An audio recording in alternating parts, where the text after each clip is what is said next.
Is it going? Well, why don't I just say a couple prayers? Okay, It's going to be very like that. simple, short.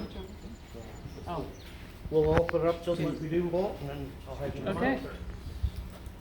So in the name of the Father, and the Son, and the Holy Spirit. Amen. Our Father, who art in heaven, hallowed be thy name. Thy kingdom come, thy will be done, on earth as it is in heaven. Daily bread, and forgive us our trespasses, as we forgive those who trespass against us. And lead us not into temptation, but deliver us from evil. Hail Mary, full of grace, the Lord is with thee. Blessed art thou amongst women, and blessed is the fruit of thy womb, Jesus. Holy Mary, Mother of God, pray for us sinners now and at the hour of our death. Glory Amen. be to the Father, and to the Son, and to the Holy Spirit. As it was in the beginning, is now, and ever shall be, world without end. Amen. Your soul and all the soul and faith departed for the worship of God. Amen. Father, the Son, and the Holy Spirit. Dad, she can go all she wants now. All the dance. Well, thank you to all of you for giving us another opportunity to serve your family here. As we've always, when I have my services here, I do open up with a simple phrase, and it's amazing that this place is a place of love, honor, and respect. And it doesn't matter whether they're a veteran or a family. We hold them in here, because most of the crew here are military veterans, and we have military families, so we know exactly how important and how much they are valued in the military community. So, she was going to be placed here with her husband in Section 3, Site 1116. The stone that was there before is going to be reordered, and we're going to order a brand new one. The hole will still be on the front, and of course, she will be on the back. It's going to look a little different. They're going to have a cross on each side now, and that's the same process. We order at the end of the day, and it's roughly anywhere from 30 days to 60 days. Again, we have plenty of time here, and our next service is actually a direct placement. So family can certainly come up and share a few special memories for a little bit.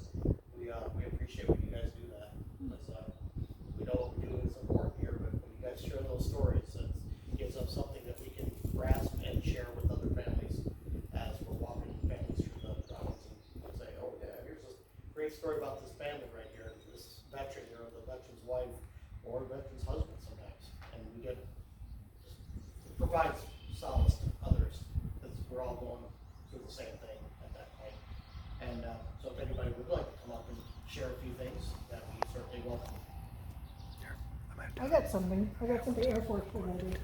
So my mom and dad would travel to his Air Force reunions, and they meet up with people, and they realized that everybody else that they met up with had children who, were living with them, adult children living with them, didn't have jobs, were still relying on their parents, and they're like, you guys turned out pretty okay. So compared to those guys, we looked good. Gotta set the ground rules very early. Exactly. Don't make them too comfortable. I gotta say something about Rose. Years ago, it was I think 1985 or 86. She came down and stayed with Margaret and I had the pleasure of bringing her back. And I remember thinking, what in the heck are we going to talk about?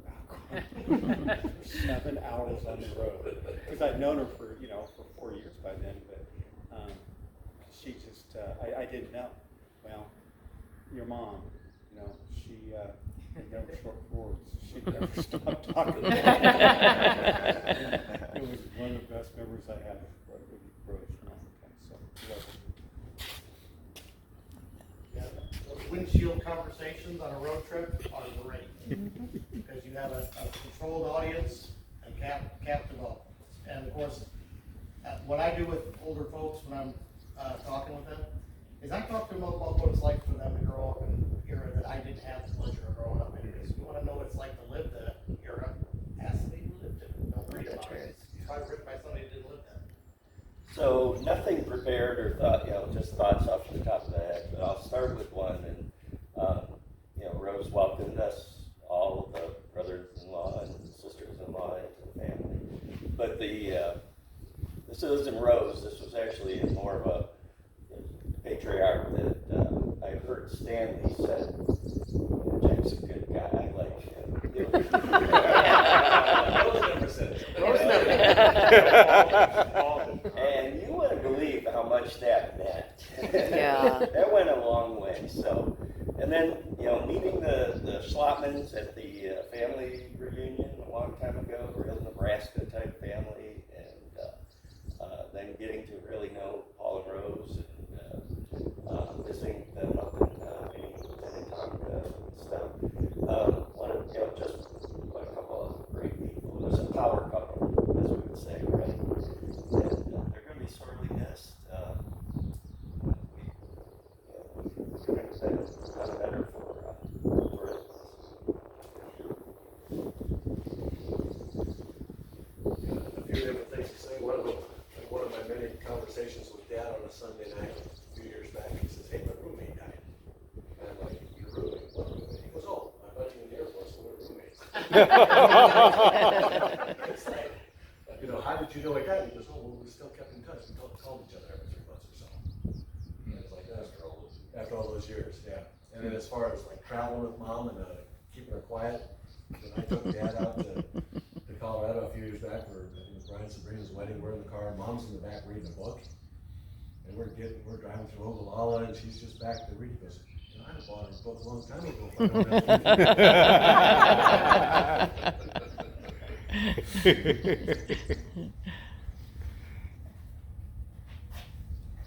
I have a funny, maybe inappropriate story. Oh, good. That's you, Kathy. Inappropriate, just don't start laughing. Mom. Well, Jack was pretty new. We were just dating back then. No.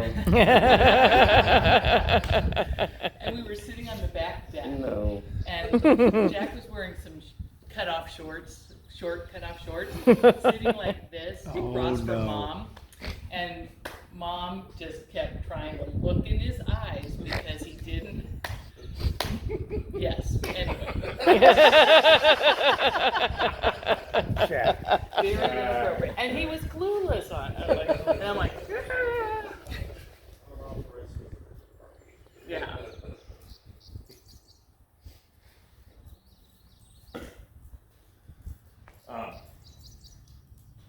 Jamie told this story on Friday of the week, but about 5 weeks ago we came out here with Grandma. Came to visit Grandpa, and she said just the most profound words I've ever heard in my life, and just the love that she spoke about Grandpa when she said, "I'm gonna miss that man," and just feeling her squeeze our hands that will be a story I'll tell forever, and will always be in our heart. And we're gonna miss you too.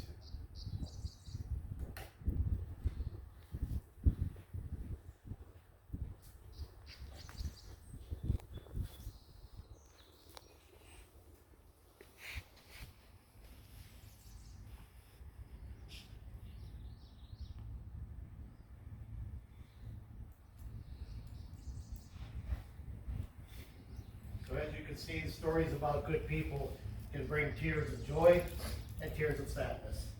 And you'll have both of them in the coming years.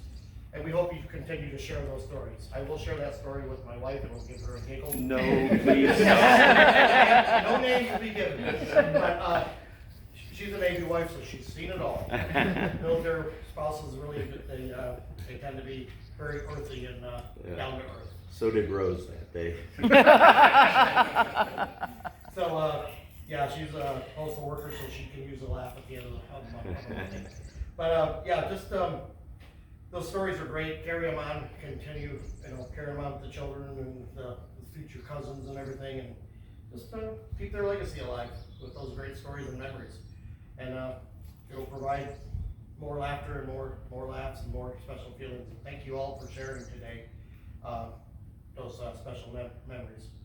I would like to just say in closing that I'd like to offer our condolences again on behalf of our director and all of our staff here. Thank you for giving us once again that privilege of serving, especially the veterans here.